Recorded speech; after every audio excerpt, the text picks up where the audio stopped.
Salut et bienvenue dans un nouvel épisode des After Managers, ton podcast dédié à toi, cadre et dirigeant qui souhaite devenir un leader inspirant et efficace en ayant une gestion d'équipe beaucoup plus axée sur l'humain.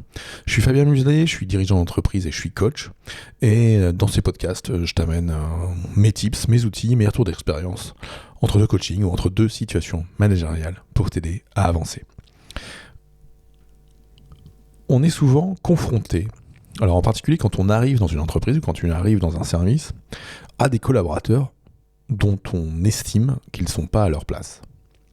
Des collaborateurs où, quand on analyse avec la méthode 9box leur capacité, leur productivité ou leurs résultats face à leur potentiel de développement, où on se dit waouh, je ne sais pas comment les emmener. Des collaborateurs où on se demande qu'est-ce qu'on va en faire, où est-ce qu'il pourrait être le mieux. Et tu as plusieurs moyens de gérer ça.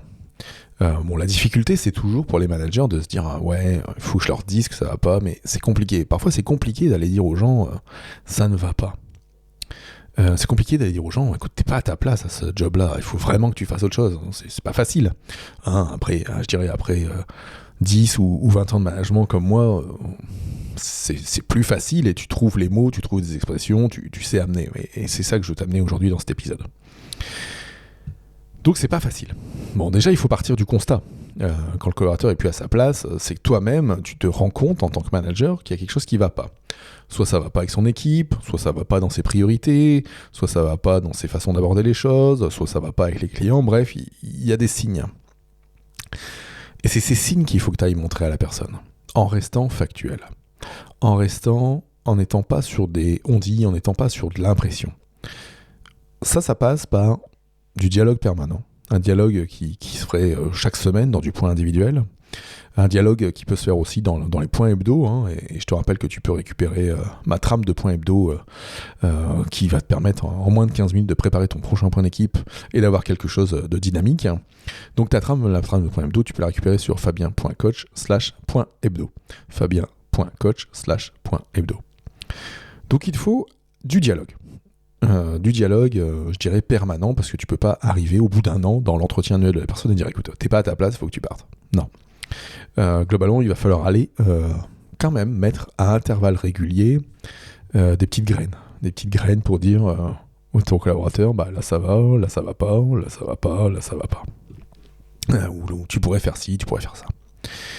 Après, il faut aider, donc ça, je dirais, c'est dans l'aspect prise de conscience, comment faire prendre conscience à un collaborateur qui va pas, c'est de lui dire clairement, ce qui ne va pas et ce qu'il peut améliorer. Je te rappelle que ton rôle de manager, c'est aussi d'aider les gens à s'améliorer. Donc il faut que tu leur dises les choses et que tu leur donnes des pistes de progrès. Faut pas juste leur dire, écoute, là ça va pas, t'as fait de la merde, salut, ciao. Bon, ton rôle, c'est d'aller plus loin. Donc ton rôle, il est de leur faire prendre conscience et de leur dire clairement les choses, sans passer par des on-dit, sans passer par des non-dits. Bref, il faut y aller directement et présenter les choses. Ensuite, il faut les aider, les accompagner en fait. Je vais donner l'exemple d'un collaborateur que j'ai accompagné il y a quelques années à partir. C'était un jeune manager qui avait été embauché dans mes équipes par mon prédécesseur. Quelqu'un qui était, je dirais, travailleur quand même, qui avait des qualités humaines intéressantes dans le dialogue. Par contre, c'était pas un manager. C'était pas un manager au sens où faire progresser ses équipes, pas du tout, parce qu'ils connaissaient pas leur métier. Alors, je te rappelle que hier, je t'ai parlé de connaître que les 20% de ce que font, de technicité de tes équipes. Là, lui, il était à 0. Il était à 0, ça faisait 3 ans qu'il était en poste et il était toujours à 0. Donc, je viens de perdre le fil, mais c'est pas grave.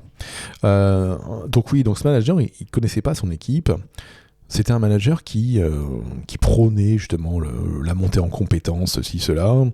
Et quand je l'ai eu en entretien annuel, justement, je lui ai dit, tiens, tu prônes la sécurité, tu prônes le fait de faire monter en compétences tes techniciens, etc. Combien de fois tu es allé voir sur le chantier cette année ? Combien tu as fait des visites de prévention ?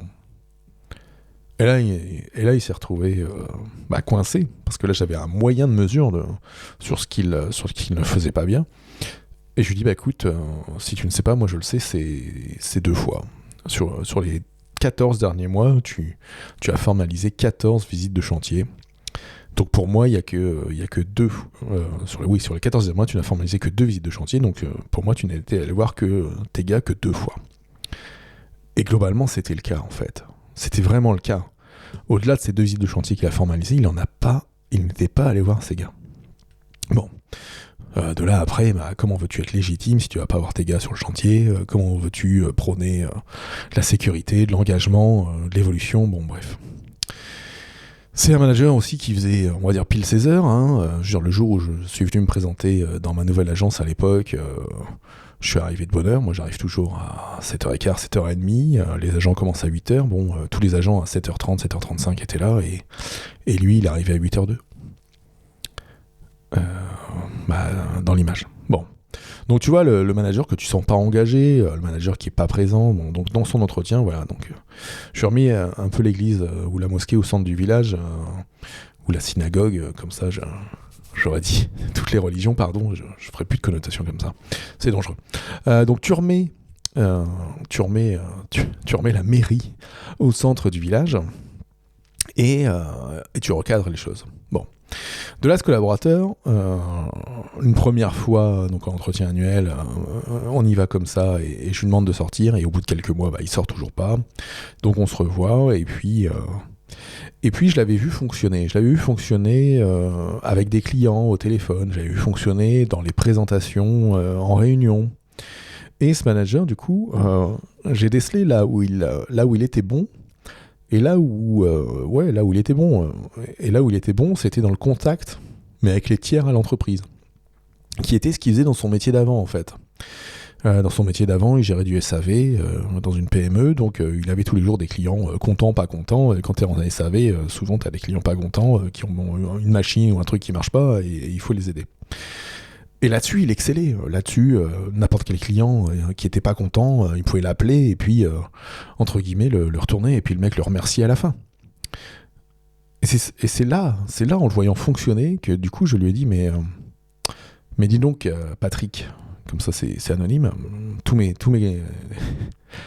les exemples s'appelleront Patrick quand je vais anonymiser. Donc je dis, tiens, écoute, Patrick, c'est cool, je t'ai vu fonctionner là, et bon. On voit bien depuis quelques mois, et on s'est déjà vu en entretien, que ça va pas.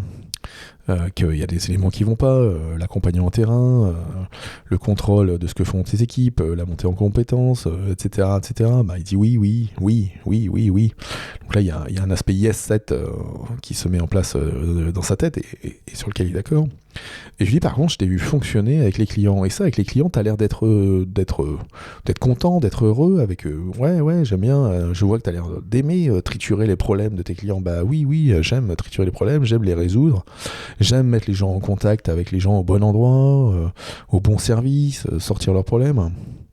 Et là, je lui dis, mais c'est pas plutôt ce métier-là qu'il te faudrait?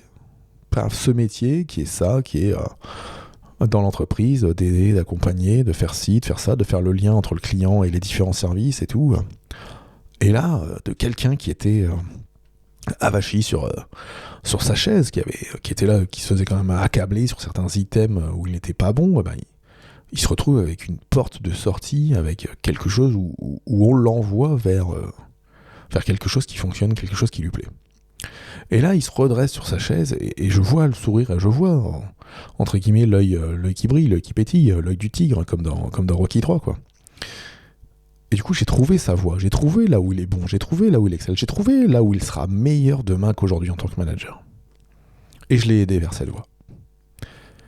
Et je l'ai aidé à aller vers cette voie. J'ai pris des contacts avec le chef de service de l'autre côté, j'en ai parlé, j'ai organisé une immersion, etc. J'ai pu le préparer à l'entretien, bref, il y a plein de techniques encore. La morale aujourd'hui, c'est que quand tu as un collaborateur qui est plus à sa place, il ne faut pas forcément aller que chercher le clash. Il faut aussi, et surtout, aller chercher là où il est bon et comment tu peux le cadrer et le mettre dans la voie où il est bon. Quand tu es dans une PME, c'est facile. Quand tu es dans un grand groupe, c'est facile aussi.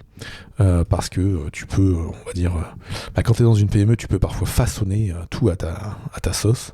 Quand tu es dans un grand groupe, tu peux avoir plein de métiers ou plein de styles de travail sur lesquels tu peux aider les gens à aller. Quand tu es dans les deux ou dans des entreprises un peu plus rigides, ça peut être plus compliqué.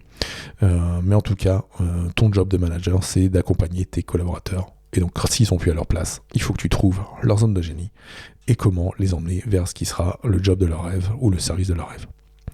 Je te laisse avec ça aujourd'hui.